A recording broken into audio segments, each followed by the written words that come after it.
So another day in sunny Palma, joined by Luke Deegan from New Zealand, and sunny day, probably going to get that sea breeze coming, but the first 2 days have been pretty difficult. Tell us a little bit about it on the ILCA 7 course. So we've had a sea breeze trying to creep in and a couple of big grey clouds coming to disturb that, and so we've had winds from all sorts of directions. On the first day, only the yellow fleet got one race in.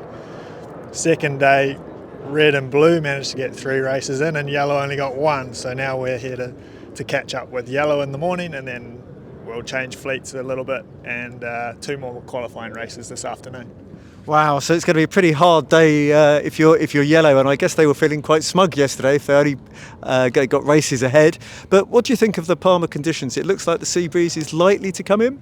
Yeah, I think we can expect a bit more of a normal sea breeze today, and there's good conditions for that to start pumping up to maybe 15 or 18 knots.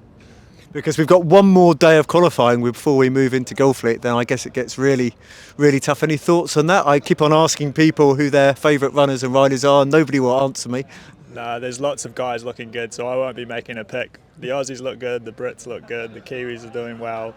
You know, all the Euros from the Europeans are doing well, so it's anyone's regatta, I think. And a little bit about preparation for today. You know, it could be flat hiking breeze and what you did before coming to the Princess Sofia. My preparation was a little bit unorthodox. I had some other commitments in Australia, so I was at the Flying 15 Worlds for 3.5 weeks. It's nice to get the tiller back in my hand, and you know, we're coming in hot, but it's been good, and we'll start building to The Hague from here. So it's all a good place to start.